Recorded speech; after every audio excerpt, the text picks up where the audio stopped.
Dengarkan detik-detik hari wafat Siti Khadijah. Orang yang cuman ada Rasulullah di hatinya.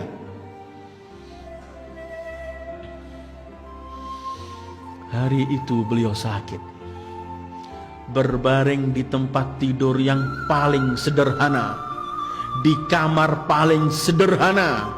Tapi kamar itu dan rumah itu adalah tempat naik turunnya para malaikat. Khadijah sudah gak memiliki lagi kekayaannya semua itu. Dia sudah hanya tinggal di tempat yang amat sederhana. Di kamar sederhana ada Khadijah, ada Rasulullah, ada Zahra yang masih 5 tahun umurnya, salamullahi alaiha. Sunyi, tidak ada satu kalimat pun terungkap di kamar itu. Semua cuman pandang memandang. Khadijah mengeluarkan suara lebih keras, menangis beliau. Kemudian melihat Rasul, sekali melihat putrinya Zahra, memegang Zahra, kemudian memeluk, menangisi Zahra. Memandang Rasul, kemudian sunyi tanpa suara, beliau pecahkan suara pertama. Khadijah berkata, "Ya Rasulullah, aku mungkin di akhir-akhir hayatku, wahai kekasih Allah. Aku sangat yakin aku sebagai istrimu, aku belum berbakti sepenuhnya kepadamu. Mohon maafkan semua kekuranganku ya Rasulullah." Rasulullah mendengar suara ini, beliau teriak, "Hasyaki, hasya, tidak wahai Khadijah. Kamu yang menghabiskan hartamu untuk perjuanganku. Kamu orang yang paling dekat kepadaku, setiap sekian orang kerabatku lari. Kamu yang paling berjuang Khadijah, jangan kamu katakan begitu." Khadijah memeluk lagi Fatimah.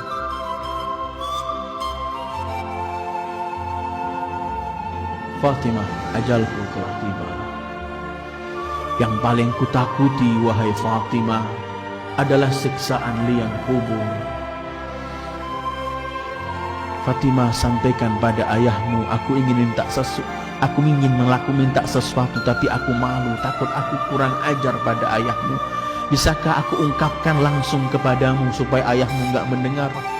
Fatimah menangis memeluk ibunya, kemudian pergi ke ayahnya. "Ayahku, ibuku ingin mengungkapkan sesuatu tapi tidak mampu di hadapanmu." Kata Rasulullah, "Biar ia sampaikan kepadamu, aku tunggu di luar pintu." Sayyidul Wujud keluar depan pintu sallallahu alaihi wasallam. Fatimah dipeluk erat oleh Khadijah. "Putriku Fatimah, aku takut. Inilah akhir hidupku di dunia yang fana. Aku sangat takut dengan liang kubur. Hei putriku, aku ingin minta serban ayahmu yang biasa dipakai untuk menerima wahyu agar menjadi kafanku. Tapi aku tidak berani, mohon, aku takut kurang ajar depan Rasulullah." Fatimah memeluk ibunya, kemudian keluar.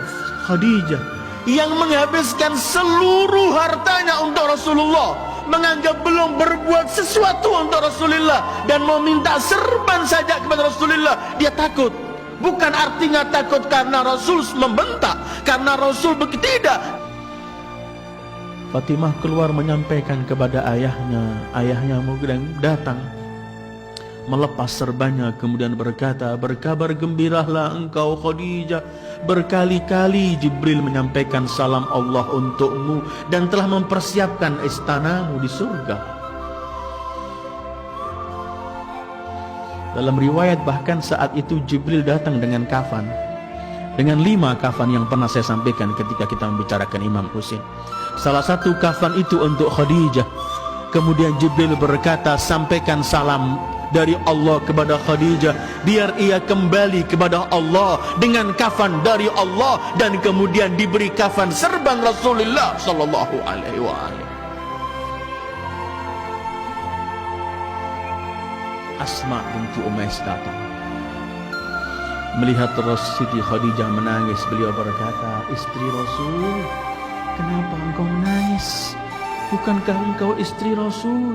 Pasti kedudukanmu tinggi di sisi Allah, pasti surga menantimu." Kata Khadijah, "Aku yakin, tapi aku melihat anak gadis ini masih kecil wahai Asma. Asma wanita Gadis itu ketika dikawinkan, di hari pertamanya dia nggak mampu melakukan sesuatu di rumah suaminya. Dia memerlukan pendamping ibunya untuk menyampaikan sesuatu kepadanya. Aduhai, kesiannya Zahra di hari perkawinannya sudah tidak lagi menyaksikan aku. Asma kemudian bersumpah, demi Allah wahai Khadijah, aku akan mendampingi putrimu sampai akhir. Wa sadaqat Asma, dan memang Asma begitu akhirnya. Karena di hari perkawinan Siti Fatimah ketika diserahkan ke rumah Imam Ali, Rasulullah pernah berkata, semua yang di kamar keluarlah. Rasulullah kemudian memegang tangan Imam Ali dan Fatimah, kemudian menyampaikan doa. Ketika Rasul menoleh, Rasul di pojok melihat ada baju hitam, ada seseorang. Rasul teriak, siapakah engkau? Bukankah telah kuperintahkan semua harus keluar? Kemudian Asma menoleh, aku Asma ya Rasulullah, aku bukan melanggar perintahmu, tapi aku telah janji dengan ibu Fatimah agar aku antarkan sampai akhir di rumah suaminya. Ketika Rasulullah mendengarkan nama Khadijah, Rasulullah kemudian berkata, Asma, semoga Allah membalas semua kebaikanmu karena kamu telah berbuat baik kepada Khadijah dan Fatimah. Khadijah wafat. Siti Sayyidah Fatimah mengelilingi jenazah Khadijah, kemudian memegang Rasul seraya berkata, Abata, aina ummi, aina ummi, di mana kelak ibuku? Jibril menyampaikan salam kepada Fatimah, salam dari Allah bahwa ibunya di surga. Ini orang-orang yang sekeliling Rasulullah ayyuhal ikhwah. Ini orang-orang yang dipilih oleh Allah untuk hatinya ada Rasulullah. Setelah Khadijah wafat, Rasul kawin dengan siapapun tidak pernah melupakan Khadijah. Setiap kesempatan yang diingat cuma Khadijah. Dalam Bukhari pernah meriwayatkan, Aisyah pernah berkata, aku tidak pernah cemburu dengan istri Rasul seperti cemburuku dengan Khadijah. Padahal aku tidak pernah melihatnya, karena ia telah wafat jauh sebelum Rasul mengawini aku. Tapi karena apa? Karena seringnya aku mendengar Rasul memuji Khadijah. Kalau menyembelih kambing untuk dibagikan, Rasul berkata, berikan dulu pada kawan-kawan Khadijah. Kadang-kadang datang seorang wanita tua, Rasulullah melemparkan serbanya, disuruh duduk, ditanyai keadaannya, sampai Aisyah berkata, siapa ajuz, seorang wanita tua yang kamu hormati? Kata Rasulullah, Aisyah, ia adalah sadiqatu Khadijah, fa inna husnal ahdi minal iman. Ini kawannya Khadijah. Tidak pernah Rasul melupakan Siti Khadijah. Wafat Khadijah, Rasul masuk ke Lahad, dikubur di Ma'la di Hajun sana, dikubur dengan Abu Talib, dengan Abdul Muttalib, dengan Abdu Manaf bareng di Ma'la. Dan ada kubahnya, semua orang berziarah ke tempat itu. Tetapi tahun 1924 Masehi atau 1343 Hijriah, kubah Siti Khadijah dengan Abu Talib dihancurkan rata oleh tanah oleh Wahabiyin saat itu. Seperti tempat-tempat yang lain. Inilah Khadijah dan perjalanannya dengan Rasulullah sallallahu alaihi wasallam. Ketika beliau mencintai Rasulullah, beliau yakin beliau tidak pernah melakukan sesuatu kepada Rasulullah, karena selalu beliau menganggap kurang dan tidak pernah melakukan sesuatu. Karena Rasulullah agung, mulia baginya, karena itu kemudian beliau melihat dirinya sedikit dan tidak pernah melakukan sesuatu.